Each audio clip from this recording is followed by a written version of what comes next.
Урматтуу Чыныбай Акунч, урматтуу депутаттар, урматтуу өкмөт өкүлү.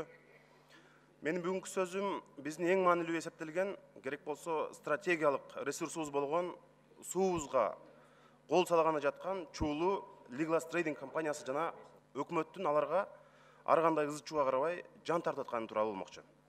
Чехиянын Legal Trading компаниясы Кыргызстан менен келишим түзүлгөн күндөн тарта биздин маалымат каражаттарында, керек болсо Чехиянын медиасында да абдан көп талкуу болду. Алардын кез куруу боюнча тажрыйбасы жок экени аныкталды. Керек болсо банкта 382 миллион евро акчабыз деп бар деп берген маалыматы дагы жалган болуп чыкты. Биздин Тышкы иштер министрлиги бул компания менен иштешүүгө болбойт деген тыянагын берди.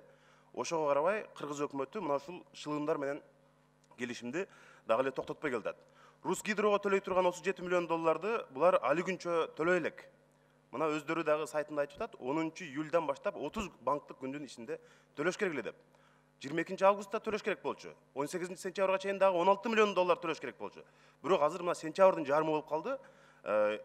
Булар бир тыйын төлөй элек. Өкмөт ошого карабай аларды мындай адвокат болгонун токтоткон жок.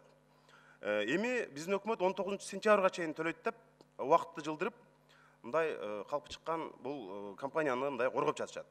Чех медиасы Кыргызстандын үстүнөн күлүп атат. Бир дагы буга чейин тажрыйбасында тегирмен куруп көрбөгөн компания Кыргызстанда чоң кестерди курат эмиш деп чех медиасы биздин үстүбүздөн күлүп атат. Улуттук байлыгына Кыргызстандын кол салды деп атат. Өкмөттө болсо реакция нөл. Башында бир жобо менен кабыл алып конкурсту, кийин аягында башкача жобо болуп калганында дагы чоң шек бар. Анткени кийинки жободо булар эч кандай тажрыйбанын кереги жок деп жазып коюшкан. Лигласты коргоп жаткан Зилалиевди өкмөт тескерисинче вице-премьер кылып кызматтан көтөрдү. Мунун сырын биз эми түшүнүп атабыз. Көрсө азыр АКШнын биржаларында алардын акциялары 80 эсеге кымбаттап, миллиондоп спекуляция жасап жатышат. Бул эл аралык чоң кылмыш биздин улуттук байлыгыбызды, мына жогорку нарын, Каскадын, Орто Токой, Папан, Кировка сыяктуу бир канча мындай суу сактагычтарыбызды кайдагы бир шылымдарга карматып коюп, биз унчукпай отуруп калбашыбыз керек. Азыр урматтуу Чыныбай Акунч протоколдук тапшырма берип, негизи парламент комиссия түзүш керек. Анткени башка күч органдарында бизде мындай ишеним жок.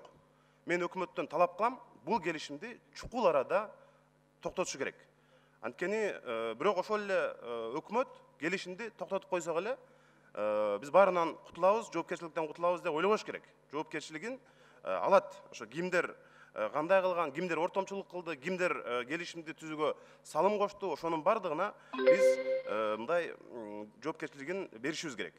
Убакыттан уттурганыбыз аз келген нерсе, мына Кыргызстандын имиджине доо кетти. Инвестициялык климат бузулду.